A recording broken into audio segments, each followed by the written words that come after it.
و تسلیت عرض بکنم سال روز 31مین سال روز شهادت شهید وحدت ملی استاد عبدالعلی مزاری و یاران موافقش، و همینطور درود میفرستم بر روان پاک همه شهدای افغانستان، شهید صلح استاد برهان الدین ربانی، قهرمان ملی شهید احمد شاه مسعود، شهید عبدالحق، شهید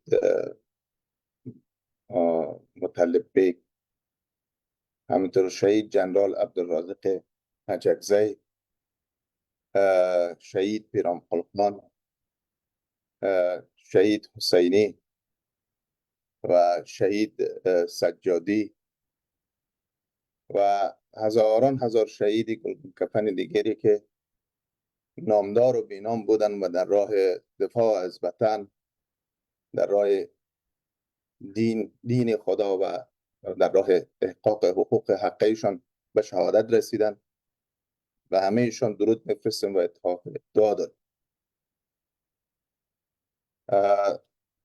برای منور شدن مجلس و زیبا شدن این مجموعه از قاری صاحب محترم اسمت الله ترابی خواهش میکنیم که مجلس با آیات کلام الله مجید و تزیین نماید. بفرمایید جناب ترابی صاحب، مایکتان باز کنید. سلام عرض ادب خدمت تمام بزرگواران.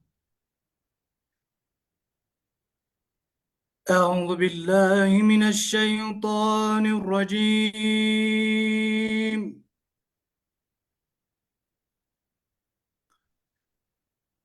بسم الله الرحمن الرحیم.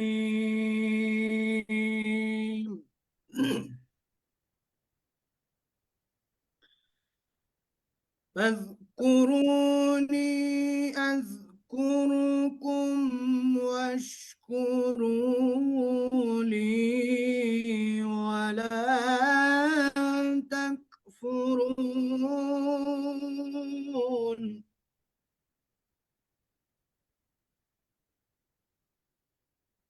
يا أيها الذين آمنوا استعينوا بالصبر والصلاة إن الله مع الصابرين.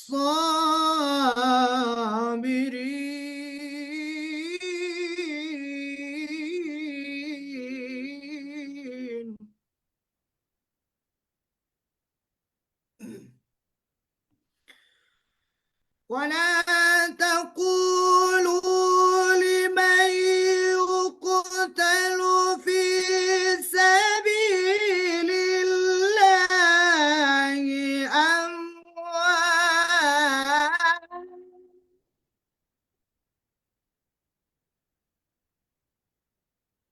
بل أحياء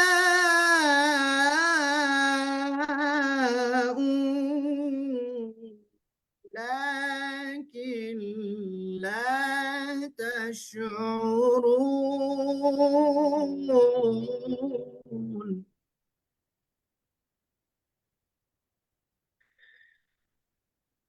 ولا تقولوا لمن يقتل في سبيل الله أموات، بل أحياء ولكن لا تشعرون.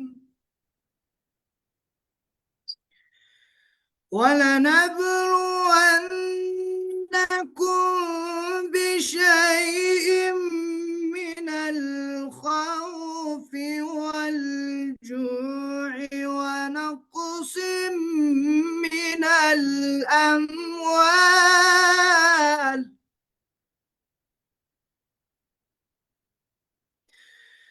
ولنبلونكم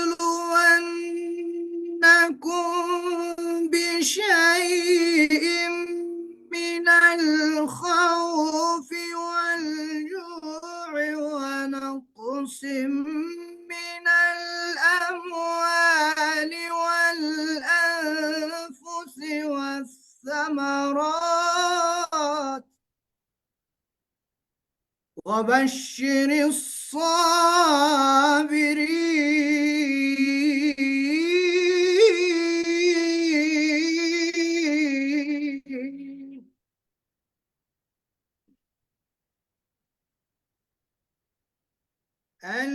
الذين إذا أصابتهم مصيبة قالوا إنا لله وإنا إليه راجعون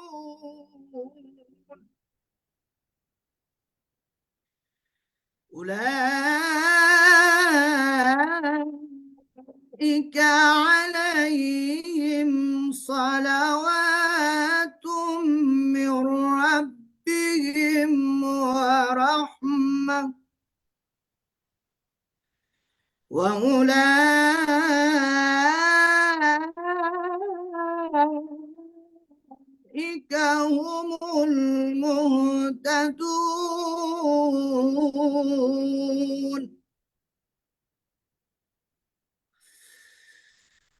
الذين إذا أصابتهم مصيبة قالوا إنا لله وإنا إليه راجعون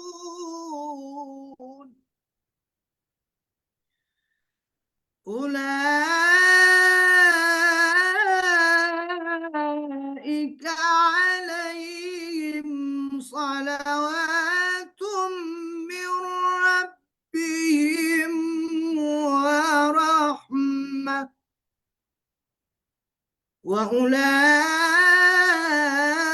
وأولئك هم المهتدون صدق الله العلي العظيم سبحان ربك رب العزة عما يصفون وسلام على المرسلين والحمد لله رب العالمين الفاتحة.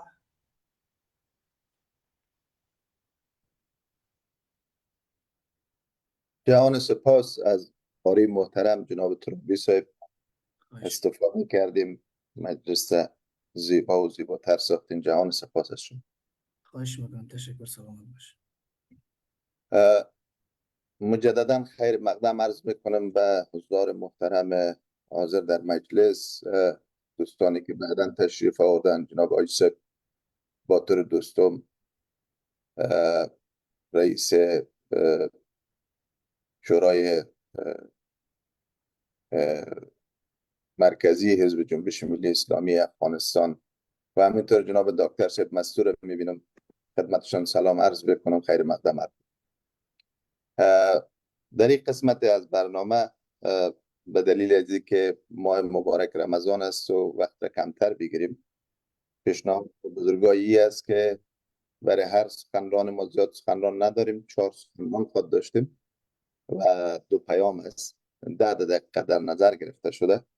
امیدوار هستم که بر اساس همین تقسیم اوقاتی که تنظیم شده و پیش بریم.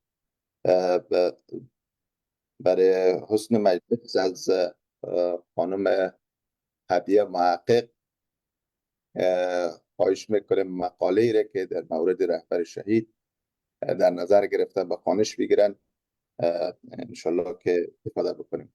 خانم محقق. بسم الله الرحمن الرحیم. هندوکش گریه کن مزاری رفت، آن زلال همیشه جاری رفت. آه از پرچمی که خونین است، مرگ یک قهرمان چه سنگین است. حضار گرامی، بزرگان ارجمند، رهبران احزاب سیاسی و جهادی، نهادهای مدنی و شخصیت‌های ملی کشور، خواهران و برادران عزیز، سلام و احترام خدمت همه شما و درود بی پایان به ارواح تابناک شهدای میلیونی افغانستان، خصوصاً شهید وحدت ملی استاد عبدالعلی مزاری، رهبر جهاد و مقاومت استاد برهان الدین ربانی، قهرمان ملی احمد شاه مسعود، شهید ملت حاجی عبدالحق و شهید مطلب بیگ، سایر خونین کفنان راه خدا، استقلال و آزادی کشور. بزرگان گرامی، حاضر دارین زوم کنفرانس ما امروز برای گرامی داشت یاد و نام یکی از بزرگترین فرزندان این سرزمین گرد هم آمده ایم تا سال روز عروج ملکوتی او را گرامی بداریم و از رادمردی یاد کنیم که نه تنها یک رهبر بلکه صدای عدالت، نماد مقاومت و پرچمدار وحدت ملی بود. مردی که با ایمان، شجاعت و فداکاری راه عزت و برابری را روشن ساخت و نام خود را برای همیشه در قلب تاریخ ثبت کرد. رهبر شهید استاد عبدالعلی مزاری تنها متعلق به زمان حاضر نبود، بلکه متعلق به همه نسل‌ها در اعصار بعدی نیز می باشد. زیرا تفکر او اندیشه عدالت اجتماعی، برابری و برادری و وحدت ملی بود. این مفکوره اختصاص به یک زمان ندارد. سالگرد شهادت مزاری بزرگ یاد آور آرمان‌های بلند مردی است که زندگیش را وقف در راه مبارزه برای تأمین عدالت، کرامت انسانی و همزیستی مسالمت آمیز کرد. او نه تنها یک رهبر سیاسی بلکه نماد امید برای مردمی بود که سالها از تبعیض و محرومیت رنج برده بودند. نام مزاری با شجاعت، ایثار، مردم دوستی و آرمان عدالت گره خورده است. مردی که تا آخرین لحظه در کنار مردمش ایستاد و هرگز از اصول انسانی خود عقب نشینی نکرد. شهید وحدت ملی استاد مزاری در خانواده مؤمن و از نظر اجتماعی متوسط چشم به جهان گشود و از همان سالهای نخست درد و رنج مردم محروم و همسرنوشت خود را با تمام وجود لمس کرد. این تجربه ها شخصیت او را شکل داد و او را به سوی مبارزه برای عدالت و برابری سوق داد. او باور داشت که هیچ جامعه‌ای بدون عدالت، احترام متقابل و مشارکت همه اقوام به صلح واقعی دست نخواهد یافت. مزاری در دوران مبارزه همواره به وحدت ملی تاکید می‌کرد و او معتقد بود که افغانستان خانه مشترک همه اقوام است و تنها از طریق تفاهم، گفتگو و احترام متقابل می‌توان آینده روشن را ساخت.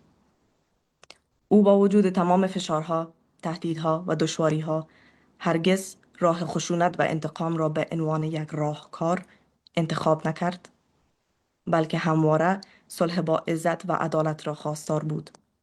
یکی از برجسته‌ترین ویژگی‌های رهبر شهید مزاری نزدیکی او و مردم بود. او خود را جدا از مردم نمی‌دانست.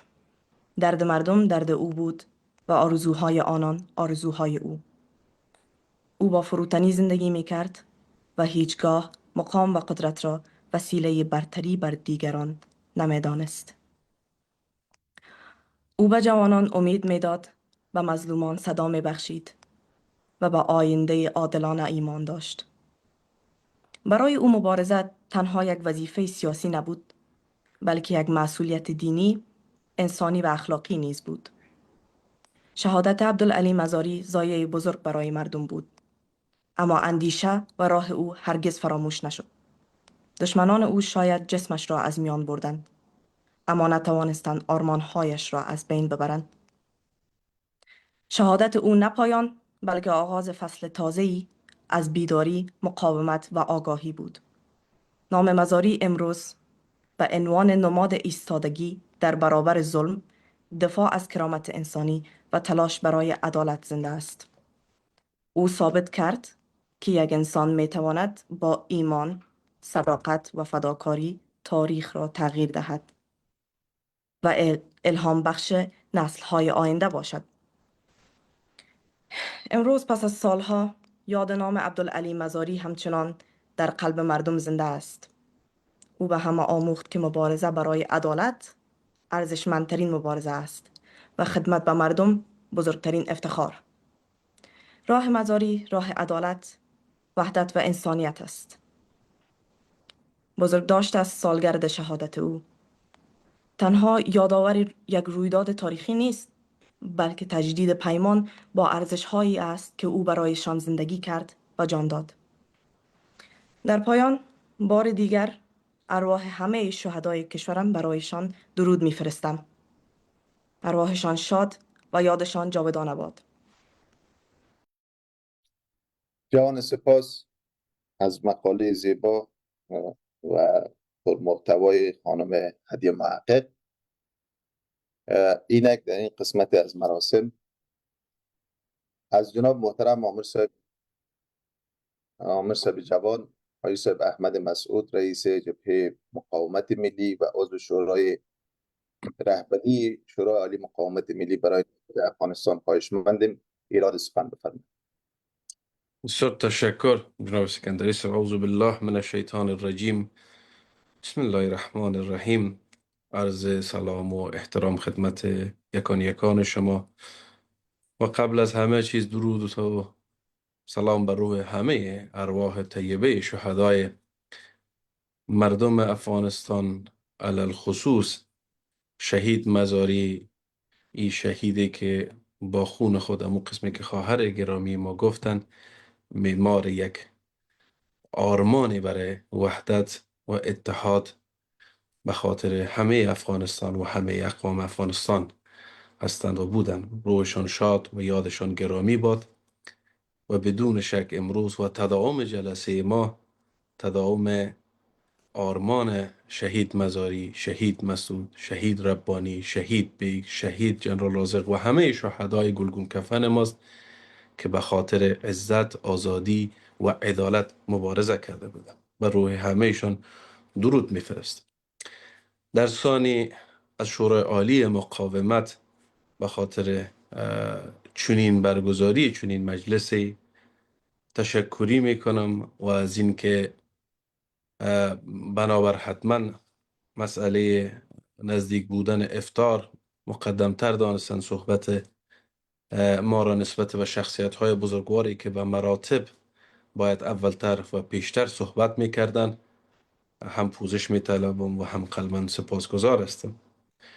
بزرگداشت روز شهید تنها یادآوری از یک گذشته نیست، بلکه گام مهمی است برای روشن کردن مسیر آینده ما. اگر خونهای آرام ما درک بکنیم چرا خون دادیم، چرا قربانی دادیم و در او مسیر مشترک و یک دست حرکت کنیم، بدون شک راه گم نمی شود.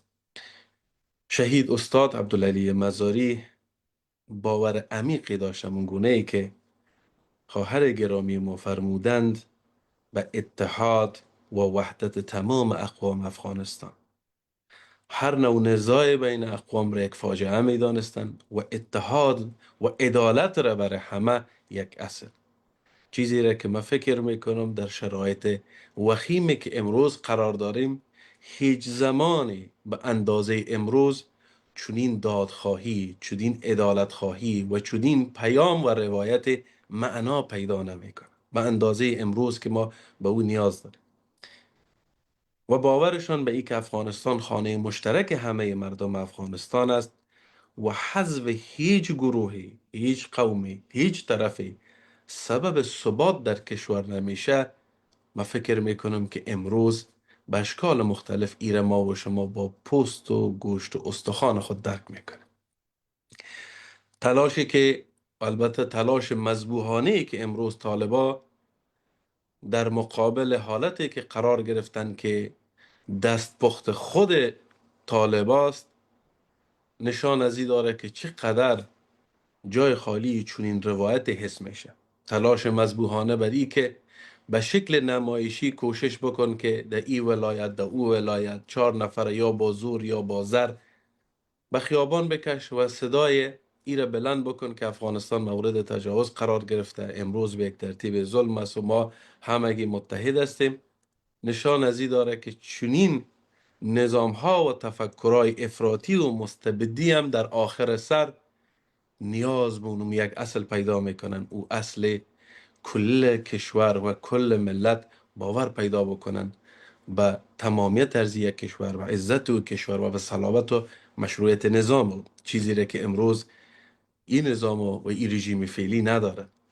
پس بار دیگه تأکید استاد مزاری و تلاش و مبارزهش که تا او سرحد جانم و خون خودم در او مسیر داد که افغانستان خانه مشترک هم است و همه باید خود به شکل برابر در او ببینن و نیاز اساسی است و بدون ای ثبات در کشور نمیایه و حذف هیچ طرف و هیچ قوم سبب ثبات نمیشه.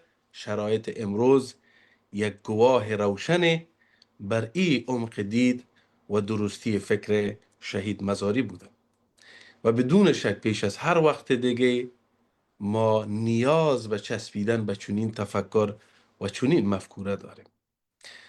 مردم افغانستان در زیر فشار شدید زندگی میکنن. طالبان آزادی ها را سرکوب کردن. فقر در حال گسترش است، علل خصوص با تحولاتی که در خاورمیانه آمده. روز به روز شرایط اقتصادی کشور سخت‌تر میشه. اطلاعی که داریم و ارتباطی که علل خصوص با هموطنای ما در جغرافیای غربی کشور و جنوب غرب کشور داریم، روز به روز اقلام حیاتی و نیازمندی های حیاتی مردم ما گرانتر و قیمتتر شده روان است. میلیون ها شهروند ما مجبور به مهاجرت شدن و در هجرت زندگی میکنن و ملت در یک ناامیدی و بی سرنوشتی دست و پنجه نرم میکنه.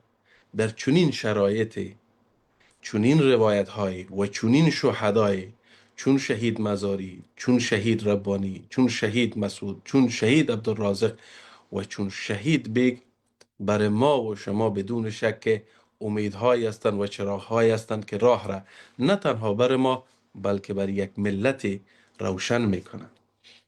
از سوی دیگه در پیوند شرایطی را که ما و شما قرار داریم بازم هم یک نکته را تکرار میکنم: هر نوع مداخله بدون در نظر گرفتن خواست مردم افغانستان و رجوع به ملت غلط است و هر نوع معامله بدون رجوع به ملت و حل مشکل و شکل اساسی و کار با ملت آن هم رد است.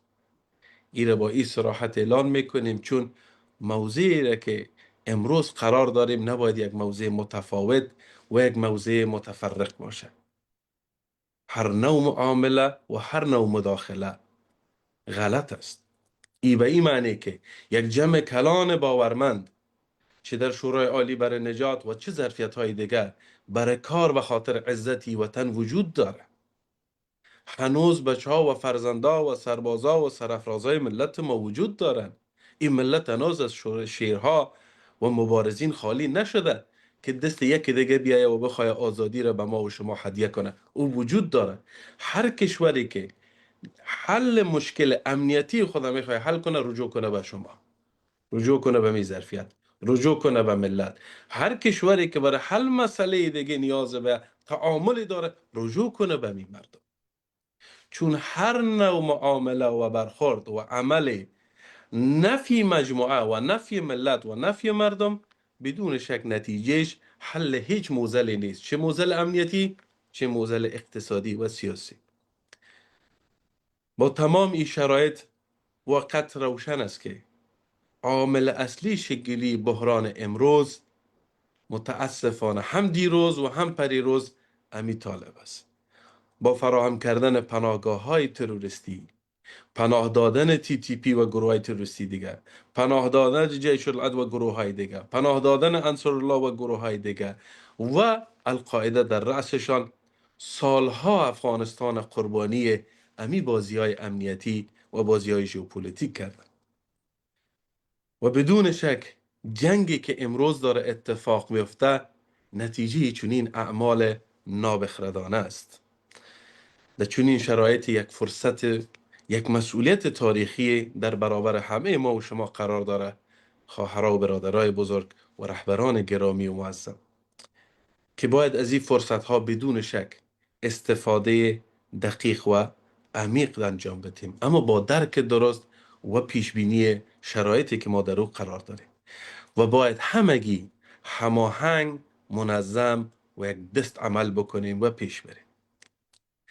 در زمانی که متفرق پیش رفتیم، نتیجهش را دیدیم که متاسفانه جز آسیب دیدن ملت چیزی نبود، و زمانی که به شکل یک مشت حرکت کردیم و متحد بودیم، نتیجه او را دیدیم که بزرگترین قوای جهان که در او زمان شوروی بود آمد، موفق نشد و به دست اکثر شخصیت های بزرگواری که اینجا می‌بینیم مجاهدین کرام شکست خوردند. پس تجربه گذشته برای ما درس مهمی است برای امروز و فردای ما. جبهه مقاومت که در امتداد مثل تمام ظرفیت ها و بزرگای دیگه ما، جبهه عالی برای نجات ما و شما، در تداوم جبهه متحد ملی است که رهبران بزرگش، بعضشان چون جناب استاد بزرگوار استاد محقق، چون وکیل بزرگوار که قبلگاهشان جناب استاد بزرگوار استاد سیاف، یکی از رهبران معظم و بزرگ جهادی و مقاومتی ما، اینا حضور داشتند، نشان والای از نتیجه اتحاد و انسجام و نتیجه استادگی مقاومت مشترک ماست که با کنار گذاشتن هر تفاوت دیدگاه سبب ای شد که در مقابل تجاوز بیرونی و تروریسم جهانی مشترک بیستیم و موفق شویم و پیروز شویم. امروز ما در چنین شرایطی قرار داریم، با اتحاد، با همبستگی و هماهنگی، چه در سطح تکتیکی و چه سطح استراتژیک، بدون شک موفقیت ما و شما حتمی است و خود را متحد به چنین انسجام، اتحاد و هماهنگی می‌دانیم و جبهه مقاومت ملی افغانستان را. در پایان یک بار دیگر شهادت استاد عبدالعلی مزاری، این شهید بزرگ کشور ما را، خدمت همه شما رهبران بزرگوار، علل خصوص خانواده گرامیشان، تبریک و تسلیت عرض میکنم و امیدوار هستم که خداوند روح ای بزرگ را با شهدا، صالحین و ائمه اطهار انشاءالله محشور بگرداند. و السلام علیکم و رحمت الله و برکاته. جهان سپاس از عامر صاحب جوان، رئیس صاحب جبهه مقاومت ملی. اینک در این قسمت از برنامه از جناب استاد محترم، استاد سرور دانش، رهبر حزب عدالت و آزادی و عضو شورای رهبری شورای عالی مقاومت ملی برای نجات افغانستان خواهشمندیم که ایراد سخن بفرمایند. جناب استاد محترم بفرمایید.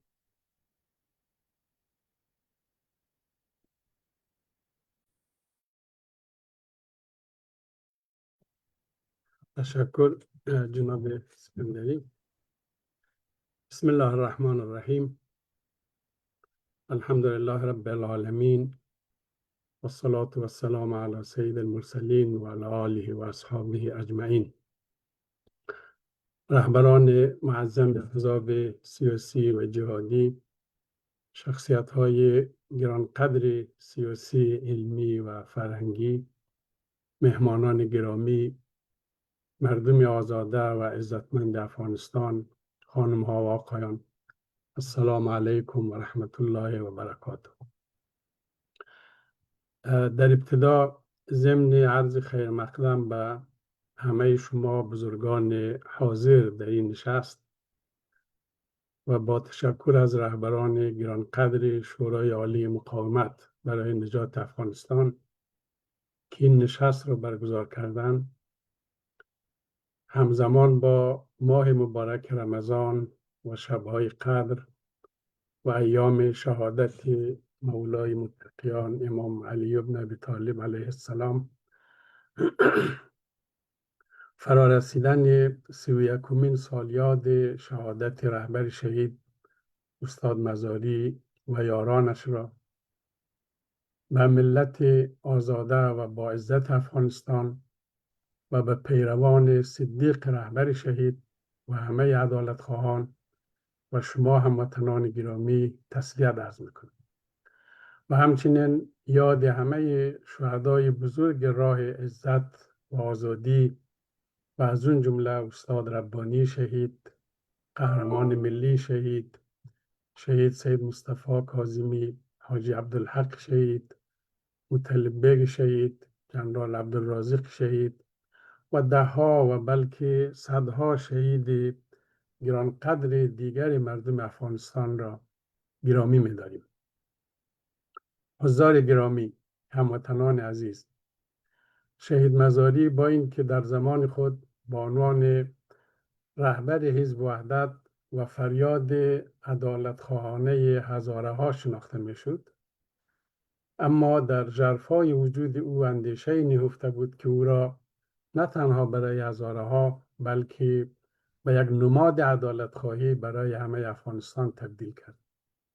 از این رو او تجسم آرمان‌های همه آزادی خواهان و عدالت خواهان افغانستان در طول تاریخ این کشور محسوب می شود، چون او برای حل بحران مزمن افغانستان می اندیشید و با مطالعه عمیق تاریخ دیروز و امروز افغانستان چالش اصلی و ریشه بحران و هم راه درمان آن را دریافته بود و برای افغانستان راه حل را داد و نه تنها برای هزاره ها و بلکه می توانیم ادعا کنیم که اندیشه شهید مزاری فراتر از افغانستان اساره و فشرده اندیشه سیاسی مدرن بشریت امروز حداقل از قرن 18 تا کنون است. شما می دانید بنیانگذاران اندیشه مدرن سیاسی در قرون جدید مخصوصا از قرن 18 و بعد اشخاص مانند جان لاک انگلیسی معروف به پدر لیبرالیسم کلاسیک غرب و شارح نظریه قرارداد اجتماعی و همچنین مونتسکیو و ژان ژاک روسو و افراد دیگری مانند آنها در قرنهای بعدی بودند. شهید مزاری در سخنان خود نه به عنوان یک فیلسوف صحبت کرده و نه به عنوان یک حقوقدان و نه یک استاد دانشگاه و یا به اصطلاح پژوهشگر کدام اتاق فکر. او نه به سخنان مونتسکیو استناد کرده و نه روسو و نه فلان نویسنده غربی و شرقی دیگر، اما مطالعات و آگاهی او از وضعیت جهان و افغانستان و تجربیات او به عنوان یک مبارز هدفمند و با ایمان و به عنوان یک رهبر سیاسی عمیق‌تر، دقیق‌تر و جامع‌تر از هر فیلسوف و حقوقدان و استاد دانشگاه بود و همین برازندگی از او شخصیت ساخت که اندیشه سیاسی او میتواند نه تنها برای 30 سال پیش یا 50 سال پیش بلکه برای چند قرن با عنوان یک منظومه کامل و جامع سیاسی راهگشای مشکلات کشور ما باشد.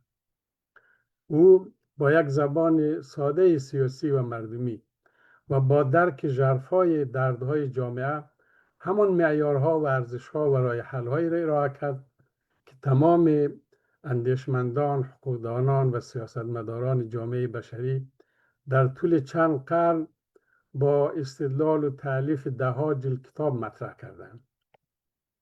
ما و شما می‌دانیم تمام متفکران جهان از افلاطون و ارسطو گرفته تا بزرگترین متفکران قرن‌های 18 تا امروز دغدغه اصلیشان نظام سیاسی بوده و مسائل مربوط به چگونگی تنظیم و توزیع و انتقال قدرت سیاسی در جامعه و یا مهار و کنترل و مدیریت قدرت سیاسی.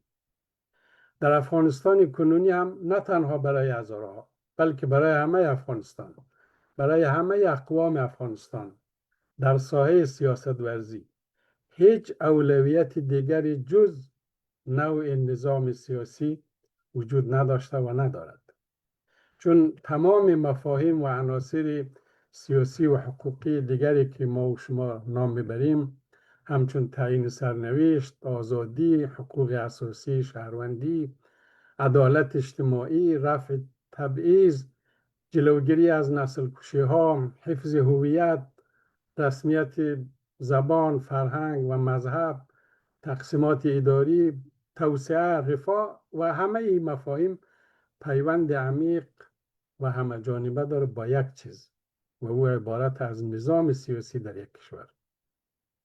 بدون یک نظام عادلانه سیاسی تحقق هیچ یکی از این مفاهیم و ارزش‌ها در جامعه امکان پذیر نیست. و از همین جهت شاه بیت و موضوع محوری در مطالبات شهید مزاری و اندیشه سیاسی او طرح نظام سیاسی عادلانه بود. عصاره اندیشه شهید مزاری نظام سیاسی عدالت محور و سازگار با ساختار متکثر جامعه است. نظام سیاسی مورد نظر شهید مزاری به طور خلاصه و فشرده دارای 3 شاخصه یا 3 عنصر اصلی است. عنصر اول این است که این نظام سیاسی از نگاه محتوایی باید مبتنی بر مردم سالاری به معنای حکومت مردم بر مردم باشد که نقطه کلیدی در این قسمت رأی مردم است و انتخابات، به گونه‌ای که هر شهروند افغانستان صاحب یک رأی باشد و زنان در کنار مردان باید از حقوق کامل سیاسی و اجتماعی خود برخوردار باشند. بنابراین مشروعیت قدرت سیاسی و انتقال قدرت سیاسی تنها از طریق انتخابات باید تامین گردد، نه از راه زور، تقلب، کودتا، جنگ و نه از راه وراثت و نه حتی لوی جرگه ها و مجالس اهل حل و عقد. هیچ کدام اینها نمیتونه مشروعیت اصلی یک نظام سیاسی را تامین کنه. و بسیار روشنه که امروز در شرایط فعلی افغانستان حاکمیت کنونی به هیچ صورت از این مشروعیت برخوردار نیست، زیرا هیچ ارتباطی با اراده عمومی مردم افغانستان ندارد و هر نوع رویکرد تعاملی با طالبان و یا به رسمیت شناختن این گروه از طرف هر کشوری که باشه فاقد هر نوع مشروعیت حقوقی و قانونی است. دنیا و کشورهای دور و نزدیک باید با احترام گذاشتن به اراده عمومی مردم افغانستان برای ایجاد حاکمیت یک نظام مشروع مردم سالار و پاسخگو و پایبند به معاهدات و حقوق بین‌الملل باید مردم افغانستان را کمک کنند و یاری برسانند. این عنصر اول. به طور خلاصه خدمت شما عرض کنم. عنصر دوم این است که این نظام سیاسی در محتوای خود باید با ساختار متکثر فرهنگی و اجتماعی جامعه سازگار باشد. حقوق عادلانه همه اقوام افغانستان را تامین کند. ما در افغانستان با یک جامعه متکثر و متنوع از نگاه زبان، اقوام، مذاهب و افکار سیاسی مواجه هستیم، نه یک جامعه یک دست تک قومی و تک فرهنگی. در یک جامعه پلورال و متکثر نظام سیاسی و قانون اساسی باید به گونه‌ای طراحی شود که بازتاب همین ساختار باشد، یعنی تکثر جامعه و حقوق همه هویت‌های قومی، زبانی و مذهبی را به رسمیت بشناسد. هویت ملی ما در افغانستان یک هویت متکثر است. هویت ملی متکثر مستلزم این است که هویت ملی ما بر مبنای وحدت در عین کثرت تعریف شود، زیرا وحدت بدون در نظر گرفتن کثرت موجب تمرکز و انحصار قدرت و باز تولید تبعیض و به حاشیه راندن گروه ها و هویت های مختلف می شود. و از سوی دیگر کثرت بدون وحدت نیز زمینه انفصال، تجزیه و فروپاشی را فراهم می سازد و استقلال و تمامیت ارضی کشور را در معرض خطر قرار می‌دهد. در دنیای امروز به اثبات رسیده که در کشورهای متکثر و دارای هویت ملی متکثر سیستم دولت ملی مبتنی بر نظریه تک دولت و تک ملت ناکام است و نتوانسته عدالت و ثبات را تامین کند. از این رو شهید مزاری بر این باور بود که در افغانستان زمانی ما به عدالت و ثبات دست می‌یابیم که حقوق همه اقوام به صورت برابر و عادلانه به رسمیت شناخته شود. اما تحقق این عدالت و ثبات و به رسمیت شناختن همه هویت‌ها و فرهنگ‌ها می‌طلبد که در این ساختار، در ساختار نظام سیاسی، یک عنصر دیگر هم باید افزوده شود که از دیدگاه شهید مزاری این عنصر سوم تنظیم نظام سیاسی کشور در قالب نظام فدرال است که قدرت را به صورت عمودی باید توزیع کند.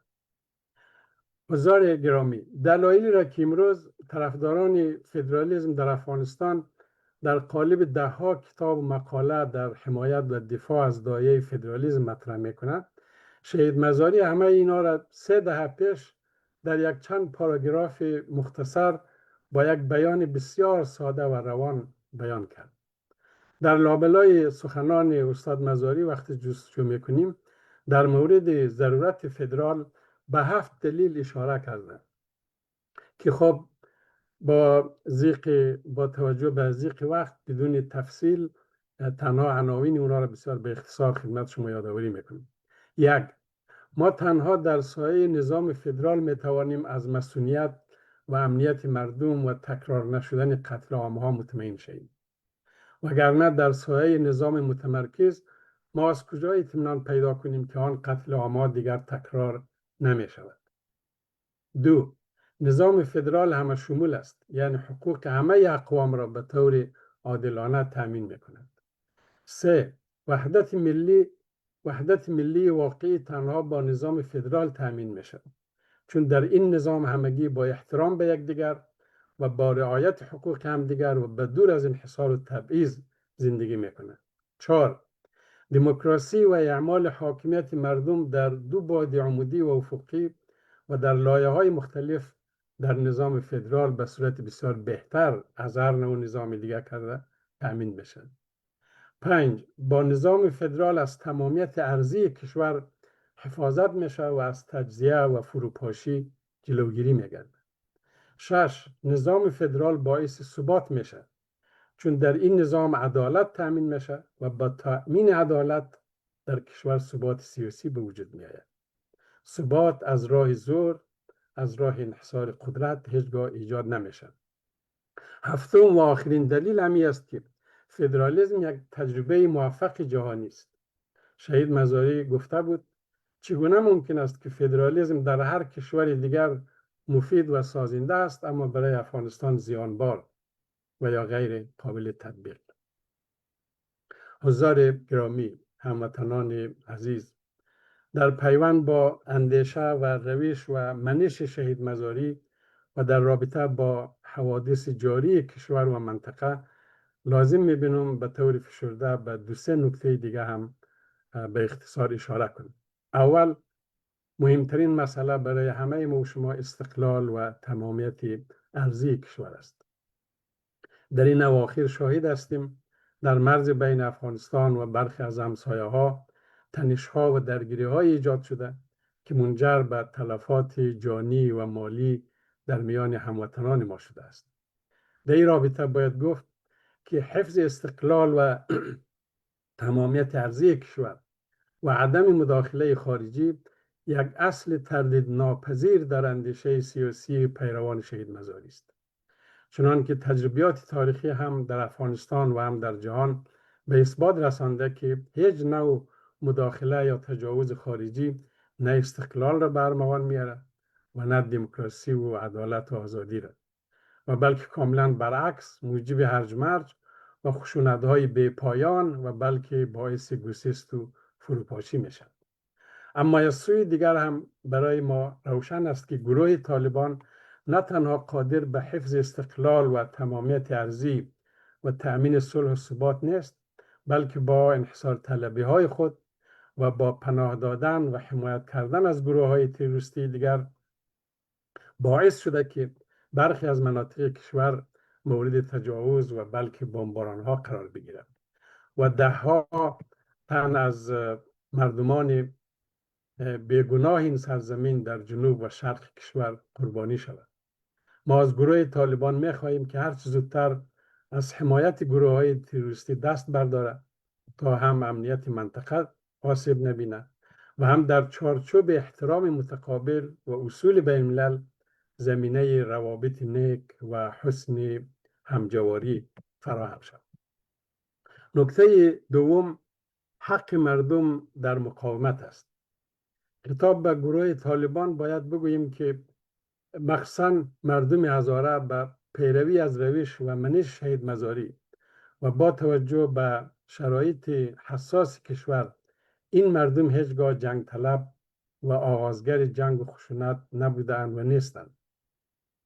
ما بر صلح و زندگی مدنی مسالمت آمیز تأکید میکنیم و افغانستان را سرزمین خود میدانیم و در راه عزت و سربلندی آن از هیچ کوششی دریغ نمیکنیم و امروز جوانان ما با همه فقر و محرومیت در همه عرصه‌های آموزش، دانش، ورزش و هنر برای افغانستان در سطح ملی و بین‌المللی افتخار می‌آفرینند. ما همه اقوام این کشور را برادر خود می‌دانیم و خود را در غم و شادی همگان شریک. اما همه اینها بستگی به این دارد که حقوق مردم افغانستان و تمام اقوام افغانستان به صورت عادلانه تأمین گردد. اگر حق مردم ما یعنی عدالت تأمین نگردد و افغانستان برای همه نباشد، برای هیچ کس نخواهد. مقاومت گذشته هزارها در کابل، مزار، دریاسوف، بلخاب، بامیان و مناطق دیگر نشان داد که این مردم می توانند با شهامت و شجاعت از خود دفاع کنند و امروز هم مقاومت حق مردم ماست. از این رو ما یک بار دیگر از گروه طالبان می‌خواهیم که به اراده مردم احترام بگذارند و زمینه را فراهم کنند برای مشارکت عمومی در تعیین سرنوشت و تدوین قانون اساسی و تعیین نظامی که به نفع همه مردم افغانستان بوده و با رأی و اراده مردم و از طریق انتخابات آزاد و عادلانه تعیین گردد. وگرنه این حق برای تمام مردم افغانستان محفوظ است که برای تأمین عدالت و جلوگیری از انحصار و زورگویی از هر ابزاری استفاده کنند. نکته پایانی و آخرین مطلبی را که خدمت شما به عرض می‌رسانم و باید بر آن تأکید کنم، ضرورت تحکیم همبستگی و روابط دوستانه در میان همه اقوام کشور است. شهید مزاری ضمن تأکید بر تأمین عادلانه حقوق همه اقوام، همزیستی مسالمت آمیز و روابط دوستانه بین اقوام کشور را یک ضرورت می‌دانست. و از این رو در سخنان شهید مزاری این جمله معروف است که گفته بود وحدت ملی برای ما یک اصل و دشمنی بین اقوام یک فاجعه و خیانت ملی است. این آموزه در شرایط حاضر هم برای ما یک ضرورت حیاتی است. ما بدون همبستگی و همدلی در میان همه گروه‌ها و هویت‌های متنوع زبانی، فرهنگی و مذهبی به هیچ موفقیتی دست نخواهیم یافت. پیروان صادق شهید مزاری با هیچ یک از اقوام و گروه‌های سیاسی و اجتماعی افغانستان خصومت ندارند و بر اساس احترام متقابل، رعایت حق و عدالت به همه اقوام کشور احترام قائل هستند. زیرا کسی که قربانی ستم و تبعیض باشه نمیتونه خود این ستم را بر دیگران روا داره. کسانی که امروز از هر آدرسی به نام این یا آن قوم بذر نفرت و دشمنی میکارند، در حقیقت در خدمت دشمنان مردم قرار دارند. من از همه شما اندیشمندان، فرهنگیان، روشنفکران، سیاسیون و بزرگان اقوام کشور عاجزانه میخوام که به هر ترتیب ممکن از نفرت پراکنی ها و تحریک احساسات کینه‌توزانه که توسط افراد ناآگاه یا مریض در فضای مجازی یا حقیقی صورت میگیره جلوگیری کنیم و با پرهیز از هر نوع تنش و تفرقه میان اقوام بر همگرایی و همبستگی در میان اقوام عزیز کشور تأکید نماییم. با آرزوی پیروزی و عزت برای مردم سرافراز افغانستان، و با سلام و درود به روان پاک همه شهدای راه آزادی و عزت و با تشکر از توجه شما و السلام علیکم و رحمت الله و برکاته. جهان سپاس از جناب استاد محترم. از سخنان گوهربار شما استفاده شد.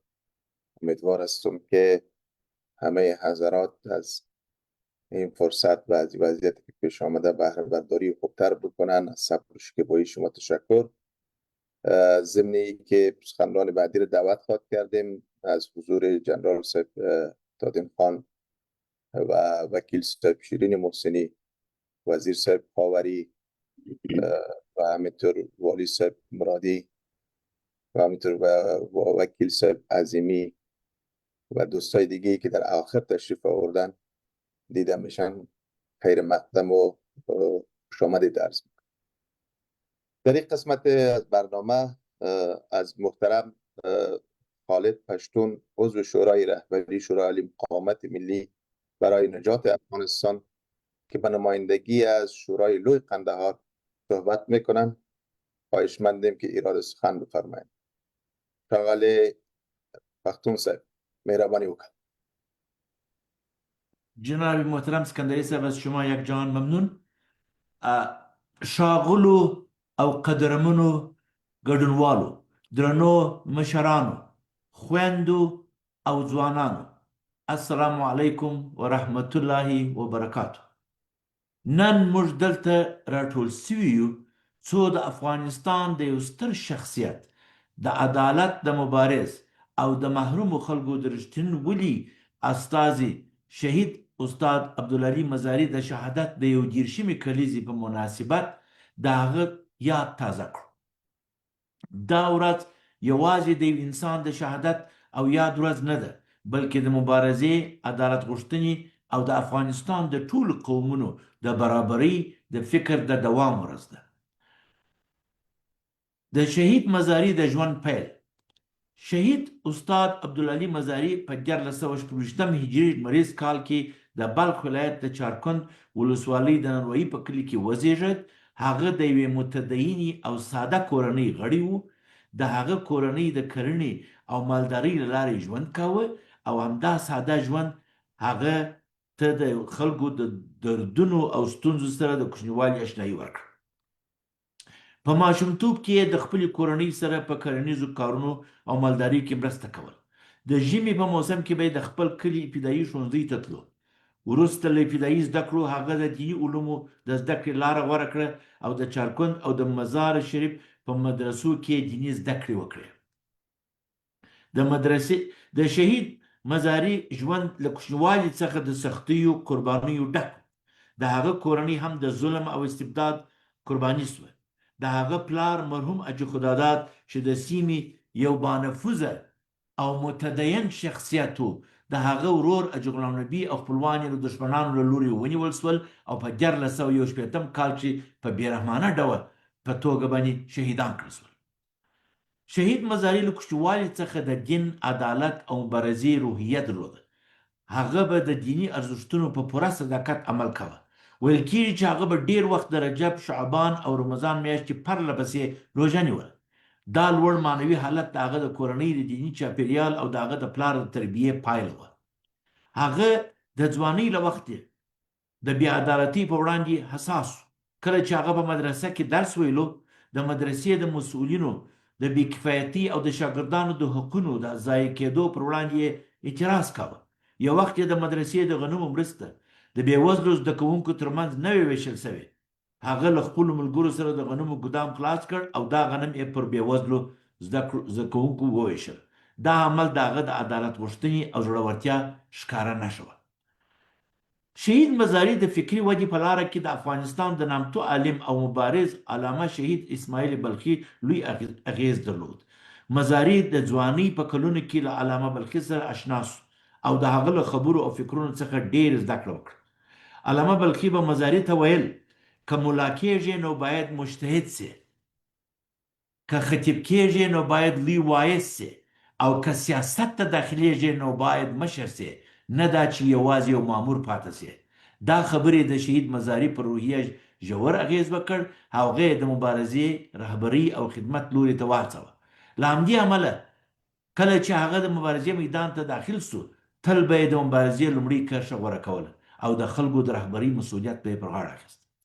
شهید استاد مزاري یوازې د یو قوم رهبر نه و، بلکې هغه د افغانستان د ټولو خلکو د عدالت او برابرۍ راغ و. هغه باور درلود چې افغانستان باید د ټولو قومونو ګډ کور وي. هغه به تل ویل چې که په افغانستان کې سوله، ثبات او پرمختګ غواړو، باید عدالت، برابري او د ټولو قومونو حقوق تضمین شي. هغه د یو داسې افغانستان خوب لیده چې په هغه کې هیڅ قوم، هیڅ ژبه او هیڅ مذهب له تبعیض سره مخ نه وي. د همدې فکر له امله هغه د عدالت د شهید په نوم هم یادیږي. نن که څه هم شهید مزاري زموږ ترمنځ نسته، خو د هغه فکر، مبارزه او فکر ژوندی دی. هغه پیغام موږ ته دا درس راکوي چې عدالت د ټولنې د ثبات اساس دی. تبعیض د ملتونو د کمزورۍ سبب ګرځي او ملي یووالی د افغانستان د راتلونکي یوازینۍ لار ده. موږ باید د شهید مزاري له ژوند څخه دا زده کړو چې د خپل هیواد د خلکو لپاره هڅه وکړو. درنو حاضرینو، شهید استاد عبدالعلي مزاري خپل ژوند د افغانستان د خلکو لپاره قربان کړ. هغه د عدالت، برابري او ملي یووالي لپاره مبارزه وکړه او په همدې لاره کې شهید شو. نن زموږ مسؤلیت دا دی چې د هغه فکر ژوندی وساتو، د هغه مبارزه دوامداره کړو او داسې افغانستان جوړ کړو چې پکې عدالت، ازادي او انساني کرامت حاکم وي. الله دې شهید استاد عبدالعلي مزاري ته جنت الفردوس نصیب کړي او موږ ټولو ته دې توفیق راکړي چې د هغه د فکر او لارې ساتونکي اوسو. والسلام علیکم ورحمت الله وبرکاته. مننه. بسیار زیاد تشکر جناب پشتون صاحب از صحبت‌های شما. جا دارد که از تعدادی از خانم‌های مبارز و فعالی که در آخر تشریف آوردن نام برم و خیر مقدم عرض بکنم. وکیل صاحب نیکبخت فهیمی، همینطور خانم طاهره مرادی، خانم زکیه محقق، حاجی آپی ما، آقای صاحب رایله دوستم، سنتور صاحب، خانم کاظمی، همه اینا را خیر مقدم و خوشامدید عرض میکنم.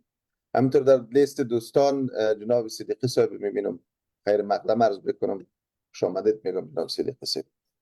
در این قسمت از برنامه از محترم دکتر صاحب عباس بصیر، رئیس دوره‌ای مجمع ملی برای نجات افغانستان و نمایندگی از حزب وحدت اسلامی افغانستان به رهبری محترم استاد محمد کریم خلیلی سخنرانی خود را ایراد بفرمایند. جناب دکتر صاحب محترم. تشکر جناب دکتر صاحب اسکندری. بسم الله الرحمن الرحیم. من المؤمنین رجال صدقوا ما عاهدوا الله علیه فمنهم من قضى نحبه ومنهم من ينتظر وما بدلوا تبدیلا. حضار گرامی، رهبران معزز جهاد و مقاومت مردمی افغانستان، ملت شریف عزتمند افغانستان، خواهران و برادران، السلام علیکم و رحمت الله.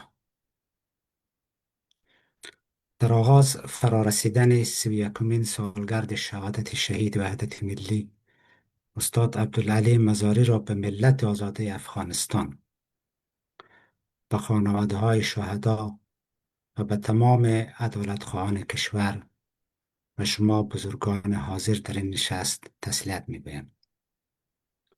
به یاد تمامی شهدای دوران جهاد مقاومت، مخصوصا شهید صلح استاد ربانی، قهرمان ملی کشور، احمد شاه مسعود، حاجی عبدالحق شهید، حاجی مطلب بیگ شهید، جنرال رازق و سایر سرداران شهید را گرامی می‌دارم. جا دارد از شهید بزرگ عدالت حضرت علی ابن ابی طالب علیه السلام نیز یاد کنم و یاد آن بزرگ مرد را گرامی دارم. و همچنین لازم می‌بینم به مناسبت 8 مارچ روز زن را و مبارزات رای بخش زنان افغانستان را گرامی بدارم. اشورای مقاومت برای نجات افغانستان تشکر میکنم که زمینه این جلسه را فراهم کردن تا یک یاد از شهدای بزرگ افغانستان در رأسانها شهید استاد مزاری شود و هم در ارتباط به مهمترین موضوعات تجاری کشور بحث و تبادل نظر صورت بگیرد. برادران و خواهران عزیز، شهید مزاری تنها یک نام در تاریخ کشور نیست. او یک اندیشه، یک مکتب و یک راه است. راهی که از دل رنج تاریخی میلیون ها انسان ستم دیده برخاست و افق تازه از عدالت، برابری، برادری، کرامت انسانی و وحدت ملی را پیش روی مردم افغانستان گشود. شهید مزاری سیاست را ابزار سلطه نمی دانست. او سیاست را ابزار تحقق عدالت می دانست. از نگاه او قدرت سیاسی نباید در انحصار یک قوم، یک گروه یا یک جریان خاص قرار بگیرد. او باور داشت که افغانستان خانه مشترک همه اقوام و همه شهروندان این سرزمین است و سرنوشت این کشور باید با مشارکت واقعی و معنادار همه مردم افغانستان رقم می‌خورد. همان گونه که در صحبت‌های بزرگان دیگر اشاره رفت، شهید مزاری وحدت ملی را یک اصل می‌دانست و دشمنی میان اقوام افغانستان را فاجعه حساب می‌کرد. اما در این حال تأکید می‌نمود که بدون عدالت اجتماعی دستیابی به وحدت ملی ممکن نیست. از دیدگاه او وحدتی که بر پایه عدالت، برابری و احترام به کرامت انسانی بنا نشود هرگز پایدار نخواهد. او همچنین از مدافعان سرسخت حقوق زنان بود و باور داشت که زنان باید همانند مردان در تصمیم‌گیری های سیاسی و اجتماعی مشارکت داشته باشند و از حقوق برابر برخوردار باشند. در زمانی که بسیاری از رهبران سیاسی افغانستان نه درک روشنی از حقوق زنان داشتند و نه برنامه‌ای برای آن ارائه کردند، شهید مزاری با شجاعت در کابل از حقوق سیاسی و اجتماعی زنان سخن گفت و بر حضور فعال آنان در جامعه تأکید کرد و خود نیز گامه‌های عملی در چارچوب حزب وحدت اسلامی افغانستان در راستای تأمین جایگاه زنان برداشت. شهید مزاری سالها پیش هشدار داد که انحصار قدرت، تبعیض و حذف دیگران، اهم از گروه‌های قومیتی و جنسیتی، افغانستان را به بحران خواهد کشید. امروز پس از گذشت 3 دهه همه ما می‌بینیم که آن هشدار تاریخی تا چه اندازه دقیق و واقع بنا نبود.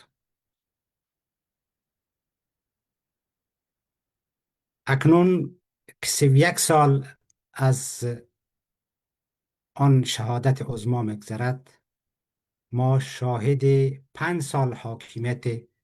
تقریباً 5 سال حاکمیت طالبان بر افغانستان هستیم. متاسفانه در این مدت نه تنها در این مدت 5 سال، در این مدت تقریباً 5 سال نه تنها نشانه ای از اصلاح دیده نشده، بلکه سرکوب به بی‌عدالتی بیش از پیش گسترش یافته است. محرومیت زنان از آموزش و کار، تبعیض‌های گسترده قومی مذهبی، کوچ‌های اجباری، فقر و بیکاری گسترده، سرکوب رسانه‌ها و خاموش کردن صدای جامعه مدنی افغانستان به سوی یک بحران عمیق سوق داده است. امروز افغانستان در یک محیط ژئوپلیتیکی بسیار پیچیده، شکننده و پرمخاطره قرار دارد. از یک سو اداره طالبان در داخل کشور با بحران مشروعیت سیاسی، فروپاشی اقتصادی، شکاف‌های عمیق درونی، فشارهای جامعه جهانی و تهدیدهای امنیتی مواجه. از سوی دیگر افغانستان در بستر رقابت ژئوپلیتیکی ایران و ایالات متحده و نیز در متن تقابل فزاینده اداره طالبان با پاکستان قرار گرفته و در اوج خود به حملات روزافزون پاکستان بر بخش‌های از افغانستان انجامیده است. حملاتی که متاسفانه ده‌ها قربانی بر جای گذاشته است.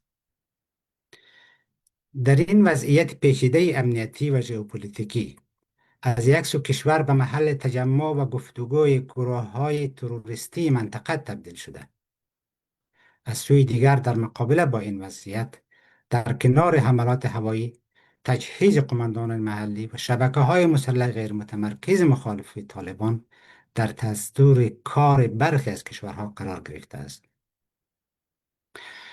واقعیت انکارناپذیر این است که بدون وجود یک نظام مشروع و برخواسته از اراده مردم، دفاع از تمامیت ارضی و حاکمیت ملی افغانستان کار دشوار و حتی ناممکن خواهد بود. از سوی دیگر، تجربه های تلخ تاریخ کشور ما به روشنی نشان می دهد که مداخلات خارجی نه تنها صلح و ثبات پایدار را به همراه نیاورده، بلکه در بسیاری از موارد زمینه ساز بحران های عمیق‌تر و درگیری های گسترده‌تر شده است. از همین رو هر گونه اقدام بیرونی که بدون هماهنگی و همراهی مردم افغانستان انجام شود، نه تنها نتیجه مثبت در پی نخواهد داشت، بلکه می تواند وضعیت کشور را پیچیده‌تر و بحرانی‌تر سازد. نکته سوم این که ادامه این روند بدون وجود یک بدیل سیاسی می تواند زمینه ساز گسترش جنگ‌های داخلی با پیامدهای غیر قابل پیش بینی برای افغانستان و منطقه شود. البته این وضعیت در عین حال که یک چالش بزرگ است، می تواند یک فرصت تاریخی نیز باشد. اگر ما بتوانیم به موقع و مسئولانه عمل بکنیم، اگر بتوانیم نقش خود را به عنوان یک کنشگر فعال و مسئول ایفا کنیم، می توانیم این وضعیت را به فرصتی برای نجات افغانستان تبدیل کنیم. در غیر آن خطر آن وجود دارد کشور ما بار دیگر به سوی جنگ‌های داخلی نیابتی و فرسایشی ساق داده شود. بر همین اساس امروز ما بیش از هر زمان دیگری نیازمند یک چارچوب راهبردی واقع بینانه و عملی هستیم. چارچوبی که بتواند زمینه شکلگیری یک بدیل سیاسی فراگیر، مشروع و برنامه محور را فراهم سازد. بدیلی که از یک سو مورد اعتماد مردم افغانستان باشد و از سوی دیگر بتواند با جامعه بین المللی تعامل مؤثر و هدفمند برقرار کند. حضار گرامی، ما پس از گذشت بیش از 4 سال از حاکمیت طالبان باید به یک واقعیت مهم رسیده باشیم. حرکت‌های فردی و جناحی دیگر نمی‌تواند پاسخگوی وضعیت پیچیده امروز افغانستان باشد. تجربه این سالها به روشنی نشان داده است که پراکندگی و اقدامات جداگانه نه تنها ما را به هدف نزدیک نمی‌کند، بلکه در بسیاری از موارد سبب تضعیف موقعیت جمعی ما نیز شده است. امروز بیش از هر زمان دیگری نیازمند یک پلتفرم مشترک و فراگیر هستیم. پلتفرمی که بتواند همه یا دست کم اکثریت جریان‌های سیاسی و نیروهای مؤثر مخالف طالبان را گرد هم آورد تا در فضای مسئولانه، صادقانه و آینده‌نگر درباره مسائل اساسی کشور به گفتگو بنشیند. ما در برابر پرسش‌های بزرگی قرار داریم که پاسخ به آنها برای آینده کشور حیاتی است. چشم‌انداز آینده ما چیست؟ استراتژی عملی ما برای عبور از وضعیت کنونی چیست؟ و افغانستانی که ما برای فردای خود تصور میکنیم چی ویژگی‌هایی باید داشته باشد؟ هدف ما نباید صرفاً براندازی طالبان باشد. پرسش بنیادی تر این است که پس از براندازی چی خواهد شد؟ اگر پاسخ به این پرسش روشن، فراگیر و قابل قبول برای بخش‌های مختلف جامعه افغانستان نباشد، خطر آن وجود دارد که سقوط طالبان نه به رهایی، بلکه به باز تولید چرخه تازه از بی‌ثباتی، منازعه قدرت و فروپاشی سیاسی بیانجامد. بدون شک پاسخ به این پرسش‌ها تنها از مسیر گفتگوی فراگیر و همگرایی سیاسی میان نیروهای مخالف طالبان ممکن است. ما باید بتوانیم با کنار گذاشتن نگاه‌های محدود به اختلافات فرعی بر سر اصول اساسی آینده افغانستان به تفاهم برسیم. امروز مسئولیت تاریخی ما ایجاب می‌کند که با روحیه همکاری، درک متقابل و تعهد به منافع ملی برای شکلگیری یک اجماع سیاسی گسترده تلاش کنیم. اجماعی که بتواند راه عبور از بحران کنونی را هموار سازد و امید به آینده عادلانه و باثبات را در دل مردم افغانستان زنده نگه دارد. برادران و خواهران گرامی، با وجود همه این چالش‌ها، اما یک چیز برای همه ما و شما روشن است: راه نجات افغانستان عدالت است. راه نجات افغانستان مشارکت همه اقوام و همه شهروندان است. راه نجات افغانستان تشکیل یک حکومت ملی فراگیر و برخاسته از اراده مردم افغانستان است. بدون چنین نظامی صلح پایدار در افغانستان ممکن نخواهد بود. در پایان بار دیگر به روح پاک شهید مزاری و سایر شهدای جهاد و مقاومت درود میفرستم. ارواح پاک همه شهدا شاد و یادشان جاودانه باد. و السلام علیکم و رحمت الله و برکاته. جهان سپاس جناب دکتر صاحب محترم، سخنان زیبا و ارزشمند شما. جا دارد که تا بریم به پیام جناب مارشال صاحب، من از تعدادی از بزرگایی که تازه تشریف آوردن نام بودم: وکیل صاحب نوری امیدی، جنرال صاحب فهیمی، بانو رازیه محقق، زهرا احمدی، جمیله ابراهیمی، جنرال صاحب مرتضی، زیایی صاحب فرزند شهید پیرانپور خان، وکیل صاحب سجادی رو دیدم، خیر مقدم عرض بکنم، وکیل صاحب عطایی، جنرال صاحب حابل اینجا دیدم، خیر مقدم عرض بکنم خدمتشون، لطف کردن تشریف آوردن. استاد ابراهیمی، وکیل صاحب صفورا الخانی و همینطور رضا قاسمی، دیپلمات جوان و کارکشته ما و شما، آدم بسیار بسیار فعال که همه میشناسین. و از همه مهمتر رئیس صاحب خیری را خیر مقدم عرض بکنم که تشریف آوردن و دکتر صاحب یاسا. مجلس ادامه میتیم با قرائت پیام مارشال عبدالرشید دوستم، رئیس و رهبر و بنیانگذار حزب جنبش ملی اسلامی افغانستان و عضو شورای رهبری شورای عالی مقاومت ملی برای نجات افغانستان، توسط محترم مولوی صاحب عبدالله قلاق. جناب مولوی صاحب بفرمایید. بسم الله الرحمن الرحیم. به اجازه همه حضار گرامی، شخصیت‌های بزرگ علمی و سیاسی، من فقط اکتفا میکنم به خوانش پیام جهت جلوگیری از ضیاع وقت.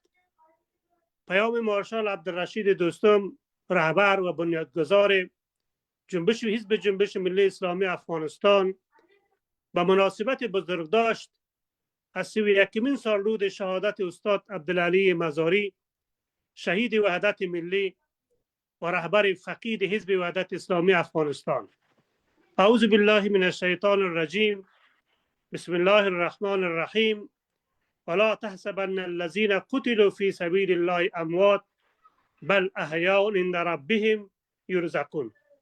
ملت قهرمان و آزاده افغانستان، منصوبان و اعضای رزمنده حزب وحدت اسلامی، مردم افغانستان، برادران و خواهران غیور، هموطنان عزیز، السلام علیکم و رحمت الله و برکاته. 31مین سالگرد شهادت علمناک استاد عبدالعلی مزاری، رهبر فقید حزب وحدت اسلامی افغانستان و شهید رای وحدت ملی را به همه شما پیروان با شهامت راه مزاری، همسنگران، اهل خانواده، وابستگانشان، همه ارادتمندانشان تسلط میگویم. انا لله و انا الیه راجعون. روی همه شهدای رای حق و عدالت و آزادی و استقلال کشور شاد و مأوایشان فردوس برین باد. شهدا یک آرمان در حقیقت به مثابه مشعل درخشان راه آیندگان را روشن می سازند و مسیر را رهنمون می شوند که به خاطر آن آرمان جانهای خود را از دست دادند. کشور ما افغانستان مشهور از فداکاری ها و قهرمانی های شهیدانی است که با خون پاک خویش آن را گلگون کردند. تداوم منازعات و درگیری های منطقوی و بین المللی نشان دهنده اهمیت استثنایی و استراتژیک این سرزمین است. جنگ تحمیلی و نابرابر ایالات متحده آمریکا و اسرائیل بالای ایران مصداق دیگری از ادعای ماست. ما در حالی که این جنگ را محکوم و مردود می‌دانیم، آن را یک تجاوز آشکار و جمهوری اسلامی ایران تشخیص داده نکوهش می‌نماییم. شهادت رهبر انقلاب اسلامی ایران گرچه در ظاهر امر دستاورد اسرائیل و آمریکا مشاهده شده میتواند، اما رهبران بزرگ با خون خیش مسیر آرمانهای خیش را درخشان می سازند. استاد شهید عبدالعلی مزاری نیز با ریختاندن خون خود برای نسل‌های آینده کشور درس عدالت، شهامت و مردانگی را آموخت. آرمانهای او تا سالهای سال برای همه مردمان محکوم و مظلوم چراغ راه خواهد بود. ما در تعهدی که با مزاری شهید بسته ایم استوار و قایم استاده ایم و آن راه مقدس با پیروان وی در رأس برادرم استاد حاجی محمد محقق رهبر حزب وحدت اسلامی مردم افغانستان ادامه می دهیم. باور کامل دارم که این تعهد ما میان نسل‌های بعدی ما نیز ادامه پیدا کرده خدشه‌دار نخواهد شد. ما با برادران تاجیک خود نیز این پیمان را بسته ایم که تا تأمین عدالت واقعی اجتماعی در افغانستان و استقرار یک نظام باثبات دولتی بر مبنای اراده ملت شکل گیرد همبستگی و تعهدمان پابرجا خواهد ماند. البته این بدان معنا نیست که با برادران پشتون خود و اقوام دیگر نیز کدام مشکلی داشته باشیم. نه خیر، هرگز. مشکل اساسی ملت ما با افزون طلبی و تمامیت خواهی و برتری جویی به دلیل تعلقیت های قومی، زبانی، مذهبی و ایدئولوژیک انسان هاست. افغانستان در این راه قربانی های بیشماری داده است. نمونه بارز این قربانی ها شهادت استاد پروفسور برهان الدین ربانی شهید رای صلح است. شهادت قهرمان ملی فرزند برومند کشور شهید احمد شاه مسعود. شهادت استاد عبدالعلی مزاری شهید وحدت ملی و عدالت اجتماعی. شهید جنرال عبدالرازق خان اچکزی. شهید عبدالحق شهید. شهید دگر جنرال عامر پرمقل سیایی شهید. شهید دگر جنرال محمد رسول پهلوان. شهید آشور پهلوان. شهید احمد خان سمنگانی. شهید مطلب بیگ. شهید استاد مصطفی کاظمی. شهید صبغت الله زکی. شهید عبدالمحمد چریک. شهید لال محمد قماندان. شهید مصطفی قهرمان و هزاران شهید قهرمان دیگر که فرصت حاضر و گرفتن اسمای مبارک همه ایشان کفایت نمی کند. در راه اعلای کلمت الله، عدالت اجتماعی، برقراری یک نظام اسلامی و انسان محور در کشور مبارزه نمودند و جانهای شیرین خویش را فدای این راه کردند. افغانستان خانه مشترک همه شهروندان آن است. وضعیت موجود افغانستان که به یک زندان سربسته برای شهروندان به ویژه زنان کشور تبدیل گردیده و قوانین قرون وسطایی حاکمان امروزی هر روز برای مصیبت‌های عدیده مردم افغانستان می‌افزاید به این شکل دوام پیدا نمی‌کند. مقاومت در ابعاد و اشکال مختلف ادامه پیدا کرده است. شورای عالی مقاومت ملی برای نجات افغانستان شب و روز مصروف فعالیت‌های سیاسی و میدانی است. جنبش ملی اسلامی افغانستان من حیث یک عضو برجسته و فعال این ائتلاف بزرگ در سهم خویش از هیچ گونه فداکاری و ایثار دریغ ننموده و تا پای جان بر تعهد خویش به منظور میثاق شورای عالی استوار باقی میماند. میخواهم برای همه جوانان کشور من جمله جوانان حزب وحدت اسلامی افغانستان و برادران هزاره خویش خطاب نمایم. خوب به خاطر داشته باشد که راز نجات، پیروزی و بهروزی در وحدت و همبستگی ایمان نهفته است. اتحاد را که رهبرانتان با خون خویش به وجود آورده‌اند فراموش ننمایید و از آن به مثابه مردمک چشمتان دفاع و حراست نمایید. در نهایت پیروزی از آن شما خواهد بود. روح همه شهدای ما شاد، یادشان گرامی و راهشان پر رهرو باد. و سلام علیکم و رحمت الله و برکاته. مارشال عبدالرشید دوستم، رهبر و بنیانگذار حزب جنبش ملی اسلامی افغانستان. السلام علیکم و رحمت الله. تشکر و قدردانی میشه از جناب مولوی صاحب قرلوق با قرائت پیام مارشال عبدالرشید دوستم، رهبر و بنیانگذار حزب جنبش ملی اسلامی افغانستان. جناب مولوی صاحب شما را با خود داشته باشیم انشالله در خط مجلس حتما دعای مجلس شما زحمت شفاعت کشیدین. جا دارد که از وکیل صاحب نظیفه بیگ، وکیل پر افتخار تخار و همینطور رئیس شبکه زنان پارلمان افغانستان که در این جمع دیدم خیر مقدم و خوش آمدید عرض بکنم. همینطور خانم مزاری را در اینجا دیدم خدمتشان خیر مقدم عرض میکنم. ما به پایان مجلس رسیدیم. مانده پیام جناب استاد حاج محمد محقق، رهبر حزب وحدت اسلامی مردم افغانستان و عضو شورای رهبری شورای عالی مقاومت ملی برای نجات افغانستان که توسط محترم دکتر نجیب الله کریمی قرائت خواهد شد. جناب کریمی صاحب بفرمایید. تشکر از شما جناب دکتر صاحب. سلام عرض میکنم خدمت رهبران معظم، بزرگان و بزرگواران. پیام استاد حاج محمد محقق، رهبر حزب وحدت اسلامی مردم افغانستان، به مناسبت 31مین سالگرد شهادت رهبر شهید استاد عبدالعلی مزاری. بسمه تعالی: ولا تحسبن الذين قتلوا في سبيل الله اموات بل احیاء عند ربهم یرزقون. حضار گرامی، رهبران سیاسی و شخصیت‌های ملی حاضر در این محفل بزرگداشت، السلام علیکم و رحمت الله و برکاته.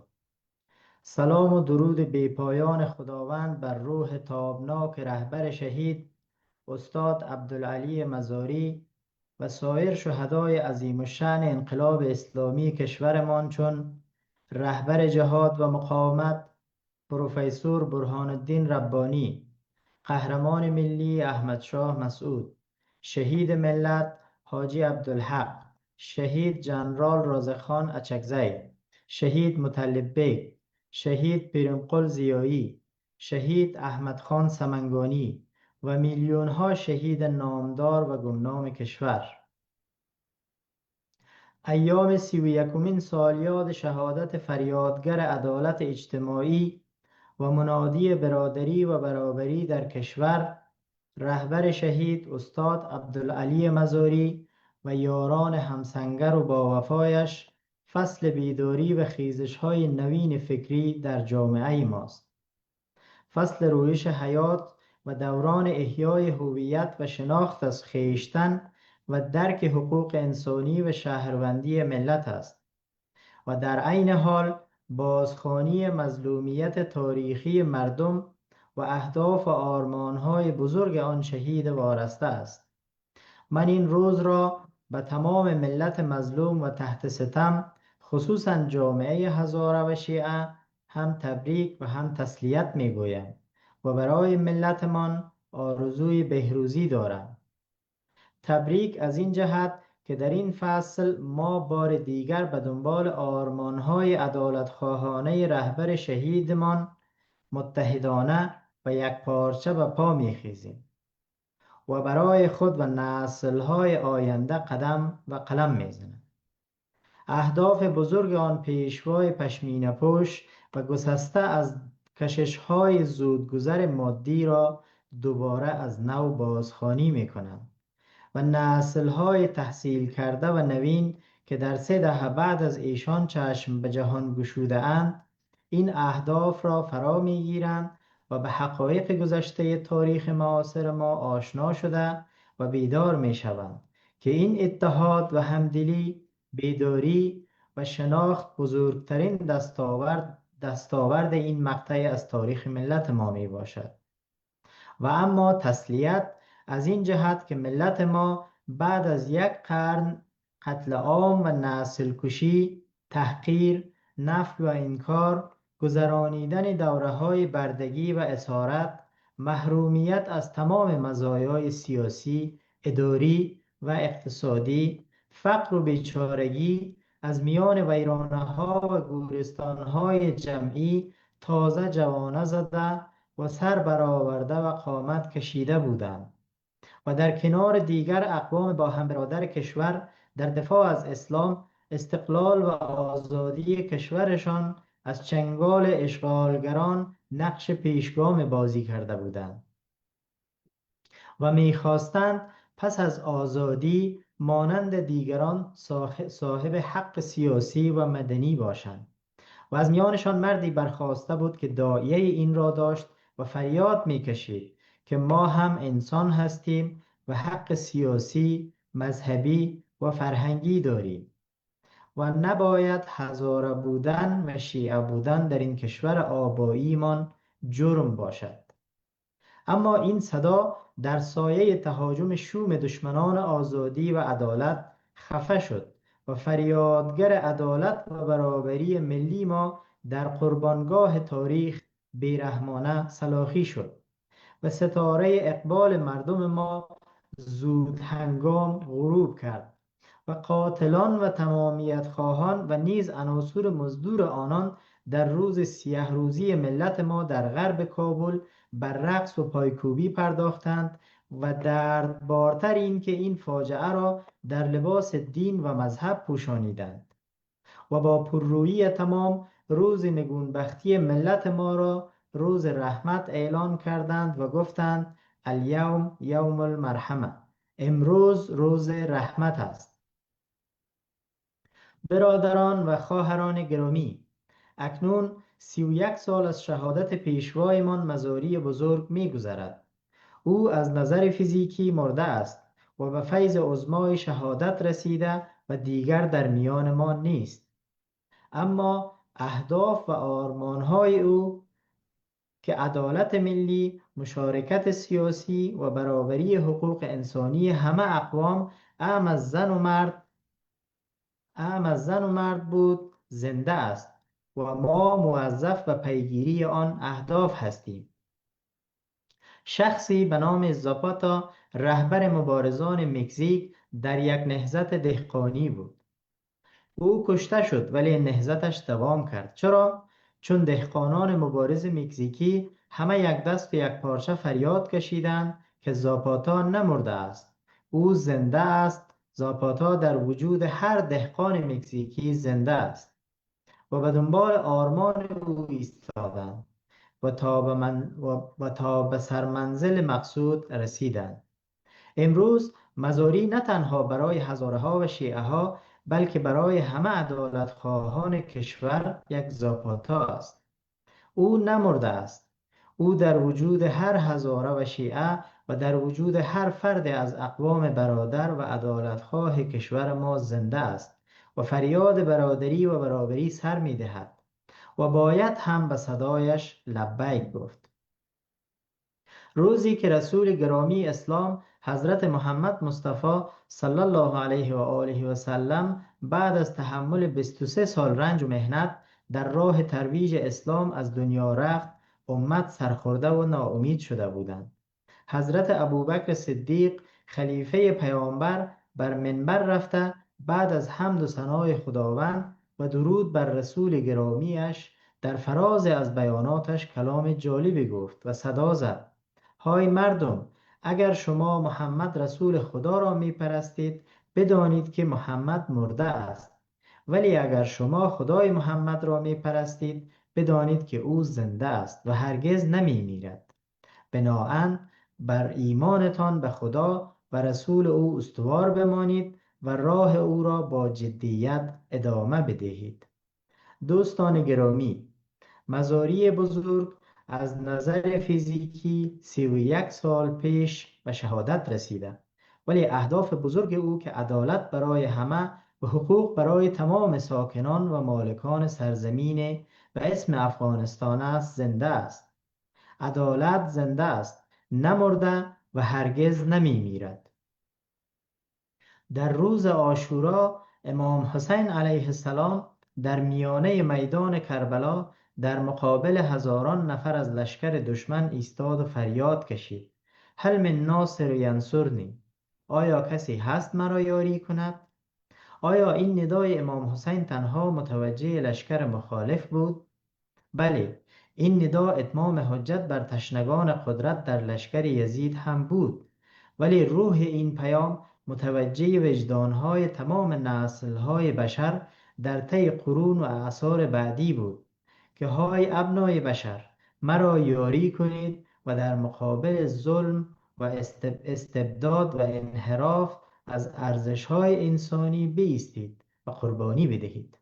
مردم عزیز، امروزه ایستادن در برابر ظلم طالبانی و انحراف آنان از اسلام و پایمال کردن حقوق و ارزش‌های اسلامی و انسانی وظیفه حسینی است که شاه بیت این ایستادگی رهبر شهید استاد عبدالعلی مزاری بود. ناامید نباشید.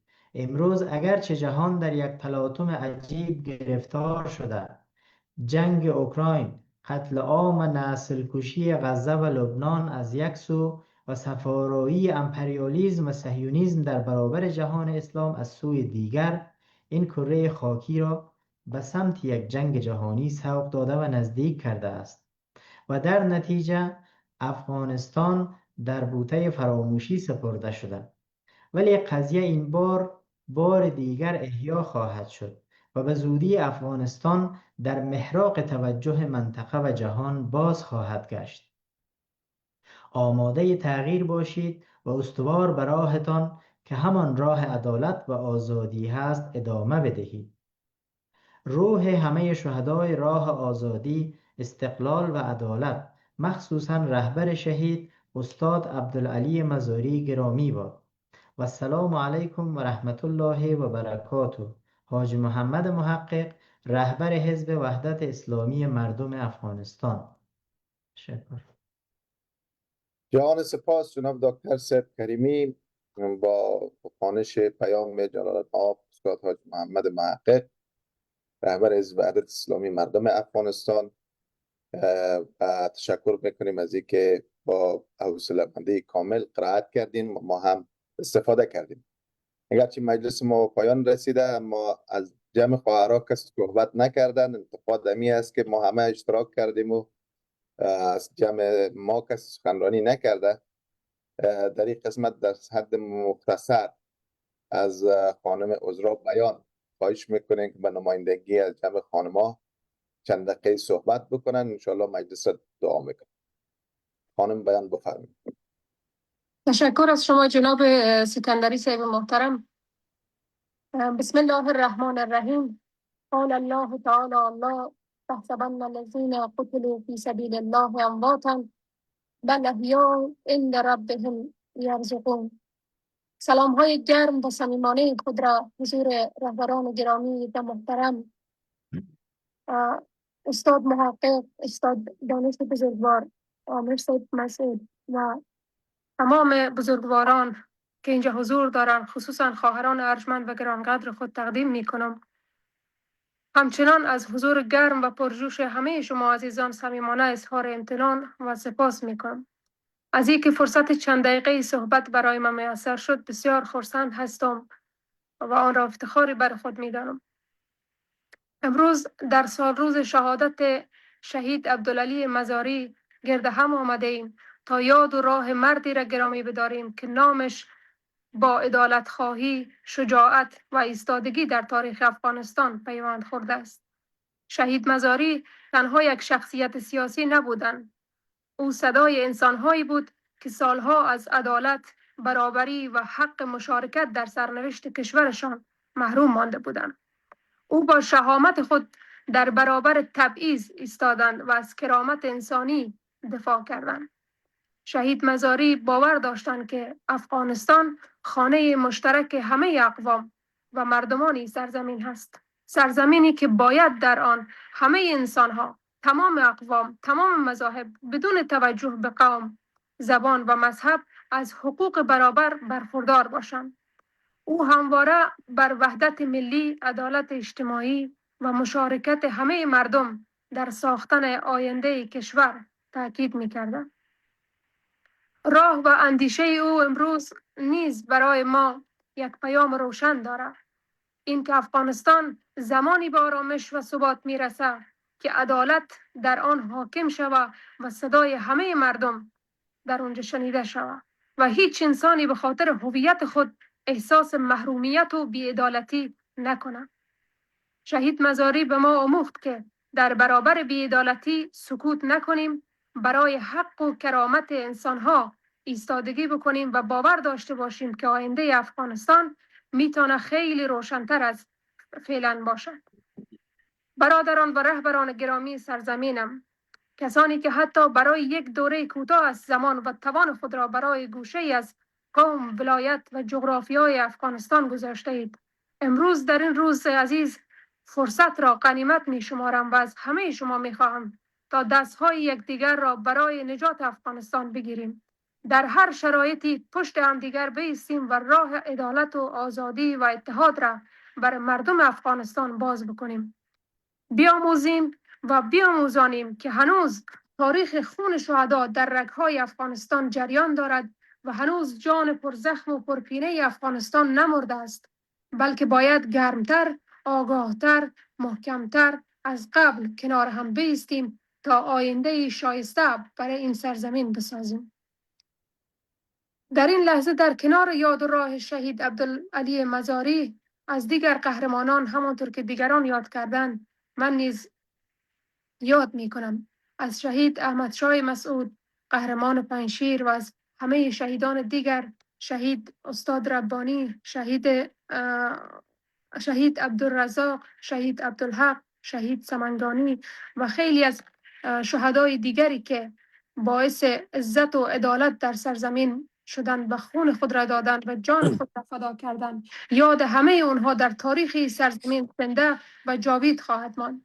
با امید روزی که در دیار خودمان تمام قهرمانان افغانستان را در تاریخ مردمی خود تجلیل بکنیم، برگزار بکنیم.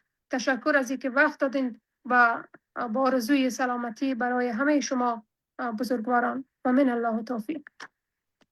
جهان سپاس خانم بیان، تشکر از صحبت‌های شما. ماه مبارک رمضان است و از اینکه خسته نشوین و ممکن است جایی هم وقت افطار شده باشه، همونطوری که اعلان کردن ظاهرا بخشی از کشورها شام آذان داره. از مولوی صاحب قلق خواهش میکنیم که مجلس با دعای خیرشان خاتمه بدن و انشالله که ختم مجلس را اعلام فرمایید. آمین. اللهم اوصلنا الى جميع مقاصدنا وتب علينا انك انت التواب الرحيم. اللهم احسن عاقبتنا في الامور كلها واجرنا من خزي الدنيا وعذاب الاخره. اللهم انا نسالك العفو والعافيه والمعافاه في الدين والدنيا والاخره. اللهم لا تقتلنا بغضبك ولا تهلكنا بعذابك وعافينا قبل ذلك. اللهم انا نعوذ بك من جهد البلاء ودرك الشقاء وسوء القضاء وشماتة الأعداء. وصلى الله تعالى على خير خلقه محمد وعلى آله وصحبه برحمتك يا أرحم الراحمين. از همه شما